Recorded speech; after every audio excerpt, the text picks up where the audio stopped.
doing today? Hi, Mika. Nice to see you again. I'm Lovely doing to fine. see you. I'm so excited to have you on our first episode or edition, whatever we want to call it right now, of the Behind the Build interview series with some of our favorite clients. So it's a pleasure to have you. Yeah, great. Thanks for inviting me.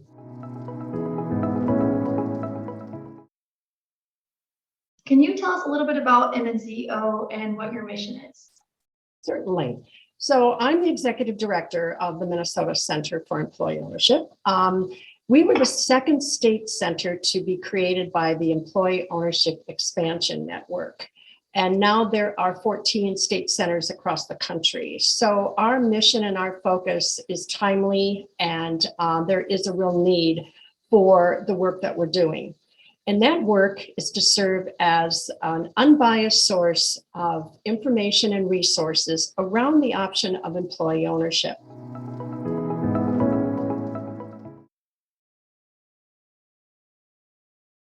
What made you involved with the employee ownership in general, but then specifically you were a key member in starting the Minnesota branch, is that correct?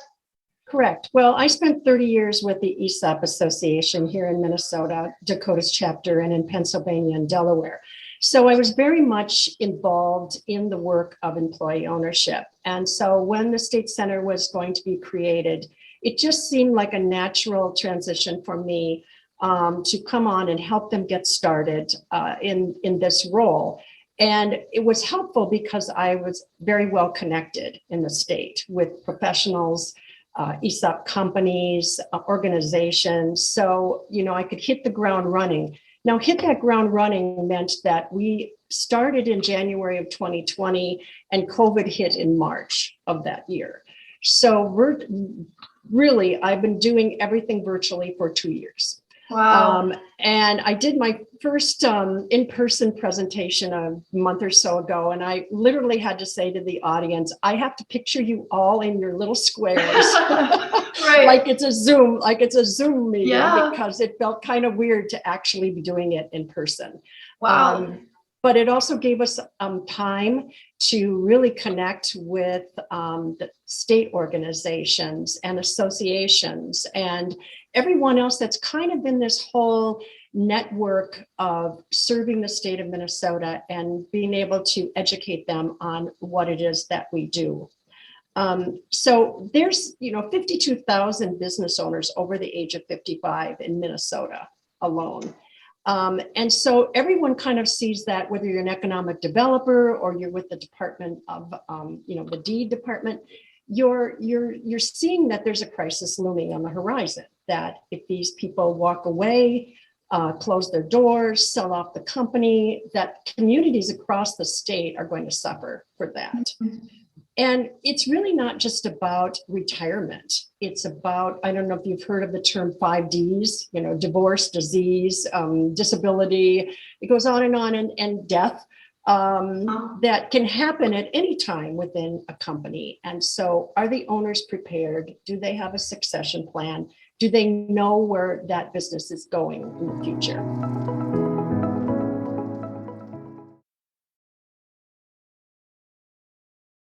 It feels like such a big thing. You guys are talking to communities, but who's your main audience? Like who are you wanting to get onto your website to get to, who are you wanting to talk to? Well, business owners and the professionals that serve them. Mm-hmm. So if a business owner is thinking about selling their business, you ask them who's their most trusted advisor, and they'll probably say their CPA, their accountant. Well, if that CPA or accountant doesn't know anything about employee ownership as an option and only knows about third-party sale or private equity, they're not going to be a good resource for their client. So it's just as important to educate them as it is the business owner. The other, in the state of Minnesota, there's different organizations. There's the Small Business Development Center. There's DEED, which is development. How does DEED go? Economic development. Development, right? Yes. So they have regions all across the state, and their job is to be talking to business owners.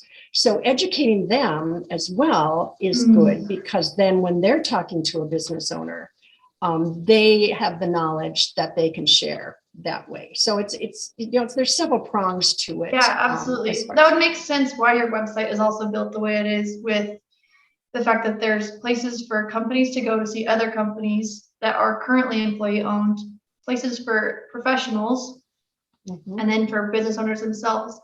You mentioned 55,000 in Minnesota. That is, I'm sure, also a growing number, but what number, what was it? I had that stat in my mind that you were just talking about, but MNCEO is trying to reach out to them, but you don't have to be nearing retirement to consider an employee ownership model, right? No, not at all. I mean, a lot of business owners will sell just a portion of their business over time, and they still work in that business. That's okay. Because a lot of times what happens if you sell to a third party, they will want the owner to stay on. They'll contract, like say you stay on for 2 years, whatever. Well, all of a sudden that owner has seller's remorse because they realize that they're not running their own company anymore.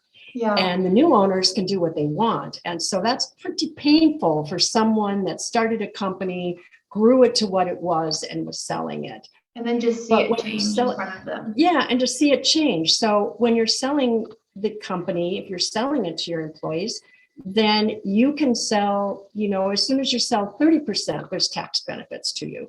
And with an ESOP, if you sell 100% of your company, you pay no federal or corporate taxes. So that allows a business to reinvest, pay down their loan, build a building, hire more people, maybe acquire another company and make those employees employee owners. So it really is a win-win for an owner and for a company, the employees and a community. Would you say that's like the number one reason why retiring business owners choose to sell to their employees? Is that it's higher retention? So, I know is one of the highest benefits, as well as like employees just have so much more invested in their companies that they just have like the sweat and truly sweat equity into their businesses, so they don't want to leave, which is just so valuable for these small communities. I'm sure a lot of these employee-owned companies reside in. Community is everything. Right. So when I talk to a business owner, one of the first things I say is, what do you want? Do you want to leave a legacy? Do you want this business to go on that you worked so hard to build? Do you want to reward your employees because they helped you build that business?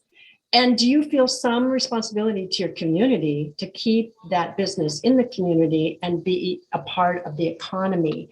And if they say yes to all three of those, then they're the perfect candidate for employee ownership, because they're accomplishing all three. They're still going to get fair market value for their company.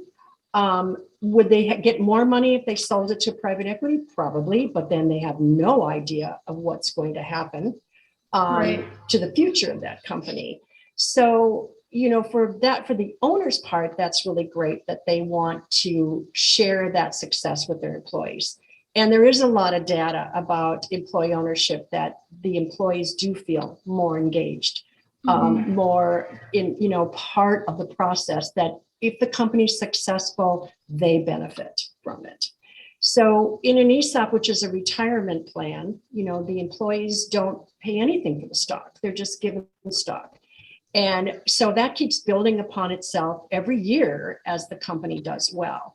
So, employee ownership starts to provide for a worker who may never have had that kind of financial, nest egg, to build that equity. And that's what we really want. We want there to be not just the top people getting paid well. We want everyone all the way down, say to the janitor that is getting a piece of the pie. Yeah. Honestly, when we look at on your site, there's a cool chart about different industries that are represented in the employee ownership number, however many employee-owned companies there are. It's cool to see the breakdown of different industries. And you see that a lot of them are blue collar. It makes sense that sort of industry fits really well for the employee ownership model. But do you see that being a part of Minnesota's success or like honestly prominence with employee ownership is that there's just a ton of industrial work in that part of the country? Well, I think a lot of the companies that are of good size that become ESOPs, they're in manufacturing. Okay. And then there, but it really breaks down into the next, I would say, like construction. So you're right there. You don't see as many in service industries. There are some that do for sure, but, or food service, but they go across the board. But I would say the largest portion are in probably manufacturing and construction. So what is your projection? This isn't obviously going to have a yes or no answer, but what is your like prediction with the growth of employee ownership? Do you think it will expand to more states that are still weary of it? Like, are the resources getting out there for people to truly see the value of it? I know that's a part of your mission, but what is your personal thoughts on like the future of employee ownership? Oh, I think it is going to explode, because not just because of the work we're doing, but just how many there are across the country that are all working towards the same thing. And now there's legislation at the federal level, at the state level, that are looking to support employee ownership.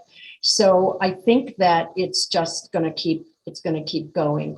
What we need to do is break down some of the misconceptions about, especially like ESOPs. They're so difficult, they're so expensive, and all those kinds of things. Or the employees they don't run the company.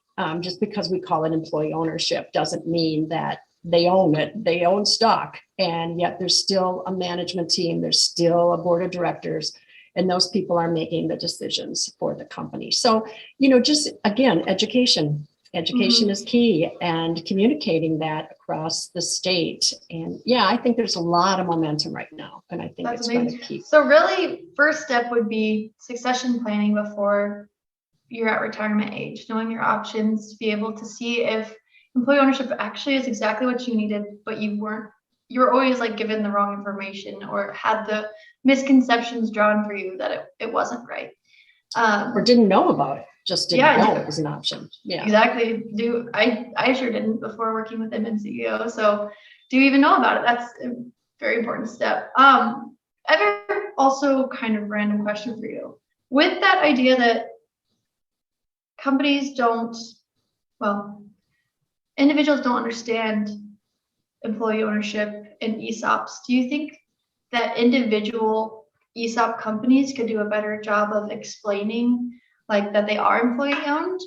Like, do you think that absolutely they could do a better job of marketing themselves? Yeah, I know that like many that are coming to become more proud of those roots, I think are seeing quite a bit of growing like customer loyalty because they see the investment that these employees and just individual companies are giving to them because of this business model.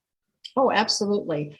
And I think they do. I mean, I know when I talk to ESOP companies too, it's like, are you sharing that message? And the ones that do say that, they get more business than they would have before, just because people like the idea that the wealth is being shared and it's not stockholders getting paid, big paybacks or upper management, that it's really for the employees. And so, I think they should be, whether, on their website and on all their logos and all their advertising and everything, they should be saying, we're an employee owned company. And that will do a lot for the movement as well. Yeah, I couldn't agree more too, because just making it more mainstream, just realizing that it isn't like weird and it's not something that it's just a older generation thing to do is, I think, going to make so much of a difference in the future of employee ownership. Sue, I believe I'm coming to the end of my questions for you, but I'm curious how people can give back and help support MNCEO's message. MNCEO's mission. Do you have any closing thoughts on that? Well, I think it's just sharing knowledge. And, one of the things we did when we were changing our website was how can we make it more robust, where more engaging, keep people on the page longer, get them to, call and set up an appointment, sign up for something. I mean, those were all the things when we were working with HiPro was what was important. Our SEOs were not strong. They are much great now. And, just making it more accessible to people. Like you mentioned about the list of company members, the professionals, the resource page, the events page, the FAQs, and now just adding our media page, just, makes it easier for people to get that information. And we want them to come to us and make it easier on themselves. Let us help guide you. And you don't have to go out and find all that information all by yourself. Yeah, just MNCEO.org. And then also there's a newsletter that anyone could join if they're curious about staying on top of your guys' recent activity. And then lastly, of course, your new media page. Very exciting to have that out and about. So people can visit your media room for any additional information about sharing MNCEO's resources. So yes, absolutely. So thank you so much. I appreciate you taking the time out of your day to share a little bit about employee ownership with the HiPro team. We're always pleased to be able to have a good conversation with you. So we appreciate it. Yeah, thank you. And I appreciate all you've done for us.